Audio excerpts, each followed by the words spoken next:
Sahabat Hana, apakah sahabat Hana ingin memiliki pendapatan rutin dari investasi? Serta potensi imbal hasil yang didapatkan dari selisih harga? Jika iya, obligasi bisa menjadi salah satu pilihan. Dalam video edukasi kali ini, memberikan penjelasan dasar atas investasi di obligasi atau surat hutang. Bersama saya, Fadli Aryadi, sebagai Senior Manager Wealth Management Bank Hana. Obligasi merupakan surat hutang jangka menengah maupun panjang yang dikeluarkan oleh pemerintah ataupun perusahaan dan dapat diperjualbelikan. Obligasi berisi janji dari pihak penerbit obligasi untuk membayar imbalan berupa bunga dan melunasi pokok hutang pada periode tertentu.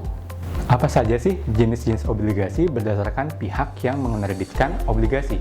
Yang pertama adalah obligasi pemerintah. Obligasi ini diterbitkan oleh pemerintah Republik Indonesia. Yang kedua adalah obligasi korporasi. Obligasi ini diterbitkan oleh suatu perusahaan, baik BUMN maupun perusahaan swasta. Yang berikutnya adalah obligasi retail. Obligasi ini diterbitkan oleh pemerintah Republik Indonesia dan dijual kepada individu atau perorangan melalui agen penjual yang ditunjuk oleh pemerintah. Biasanya disebut ORI atau Obligasi Retail Indonesia, atau bisa juga berbasis syariah, biasa disebut sukuk retail. Pemerintah Republik Indonesia menerbitkan obligasi berdasarkan beberapa jenis kupon. Yang pertama adalah obligasi dengan kupon tetap, atau biasa disebut FR atau fixed rate. Obligasi ini diterbitkan dalam bentuk mata uang rupiah. Untuk mata uang USD biasa disebut Indon. Dan berikutnya adalah obligasi dengan kupon variabel atau variable rate. Yang terakhir adalah obligasi dengan prinsip syariah atau sukuk negara. Investasi obligasi pemerintah Republik Indonesia memiliki beberapa keuntungan. Yang pertama adalah memperoleh pendapatan tetap yang stabil dari pembayaran kupon yang biasanya tingkat bunganya lebih tinggi dibandingkan tingkat suku bunga deposito bank. Yang kedua adalah potensi untuk mendapatkan keuntungan atau capital gain apabila obligasi tersebut dijual dengan harga yang lebih tinggi pada saat harga beli. Yang ketiga adalah tingkat resiko lebih rendah dibandingkan dengan investasi saham. Yang keempat, tentunya lebih aman karena dijamin oleh pemerintah. Setiap investasi pasti memiliki resiko. Begitu juga dengan obligasi.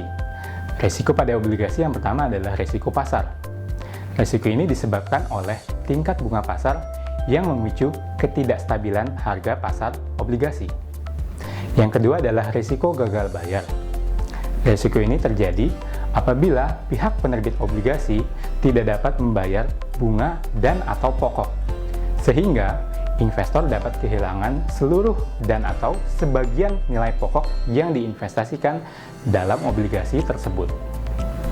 Yang ketiga adalah risiko likuiditas. Risiko ini terjadi apabila investor membutuhkan dana, tetapi kesulitan dalam menjual obligasi tersebut. Pada situasi tersebut, ada kemungkinan investor menjual obligasinya dengan harga yang lebih rendah dibandingkan dengan harga beli. Yang terakhir adalah risiko perubahan peraturan. Risiko ini mungkin terjadi apabila adanya perubahan peraturan, misalnya terkait dengan perpajakan pada obligasi tersebut. Obligasi dapat dijadikan sebagai salah satu pilihan investasi jangka menengah dan panjang bagi Anda yang melakukan perencanaan keuangan masa depan dan hari tua. Selalu ingat bahwa ada imbal hasil dan tentunya ada risiko juga. Nggak perlu pusing, kami, Bank Hana, dengan senang hati membantu sahabat Hana untuk mewujudkan tujuan finansial Anda.